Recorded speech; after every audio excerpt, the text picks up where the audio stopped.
എന്നെ ഇതേപോലെ കുഴപ്പിച്ചൊരു ഫ്ലവർ ഞാൻ ഇതുവരെ എൻ്റെ ജീവിതത്തിൽ ചെയ്തിട്ടില്ല. കാരണം ഞാൻ ഏതെങ്കിലും ഒരു ഫ്ലവർ ചെയ്യുമ്പോൾ 1 2 വട്ടം ചെയ്യുമ്പോൾ ശരിയാവും. എന്നാൽ ഈ ഒരു ഫ്ലവർ ചെയ്തപ്പോൾ ഞാൻ ഒരു 7 8 തവണ ചെയ്തിട്ടാണ് ശരിയായത്. പല വീഡിയോസും കണ്ട് ട്രൈ ചെയ്തിട്ട് ഒരു വീഡിയോ കണ്ട് ട്രൈ ചെയ്തപ്പോഴാണ് പിന്നെയും ഒരുവിധം മെച്ചപ്പെട്ടത്. അപ്പോൾ നിങ്ങൾ വിചാരിക്കും ഇത് ഏത് ഫ്ലവറാണെന്ന്. ഇത് നമ്മുടെ വാല്യൂ ഓഫ് ലില്ലി എന്ന് പറയുന്ന ഫ്ലവറാണ്. പിന്നെ നിങ്ങളിപ്പോൾ വിചാരിക്കണമായിരിക്കും ചേച്ചി എന്താ ഇപ്പോൾ ഫ്ലവേഴ്സൊക്കെ ചെയ്യണേ, ഞങ്ങൾ പറയുന്ന വീഡിയോസ് ഒന്നും ചെയ്യുന്നില്ലല്ലോ എന്ന്. കാരണം വേറെ ഒന്നുമില്ല, നമ്മൾ ക്രോഷ്യയുടെ പ്രോജക്റ്റുകളെന്ന് പറയുമ്പോൾ അത്യാവശ്യം ടൈം കൺസ്യൂമിംഗ് ആണ്. അപ്പം ഞാൻ എല്ലാവരും പറയുന്നതെല്ലാം ചെയ്ത് പാതി വഴി വെച്ചിട്ടുണ്ട്. ഇനി അതെല്ലാം കംപ്ലീറ്റ് ചെയ്തിട്ട് ഞാൻ ഒരു വീഡിയോ ഇടുന്നതാണ്.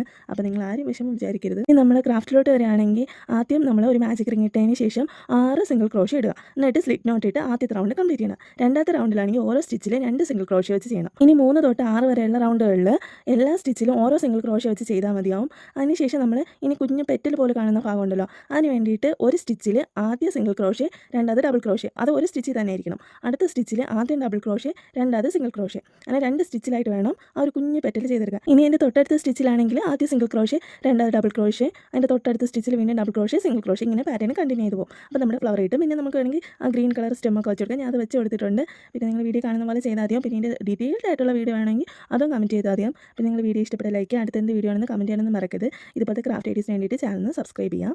പിന്നെ നിങ്ങൾക്ക് ഈ ഫ്ലവേഴ്സൊക്കെ ചെയ്യുന്നത് കണ്ട് മടുത്തെങ്കിൽ അതൊന്ന് പറയണം. നമുക്കെങ്കിൽ അത് കണ്ടന്റ് ഒന്ന് മാറ്റി പിടിക്കാം. പിന്നെ നിങ്ങൾ വെറൈറ്റി ആയിട്ടുള്ള കാര്യങ്ങളൊക്കെ കമൻറ്റ് ചെയ്യാം. നമുക്കതൊന്ന് ട്രൈ ചെയ്ത് നോക്കാം. അപ്പോൾ അത്രയുള്ള അടുത്ത വീഡിയോ കാണാം. ബൈ.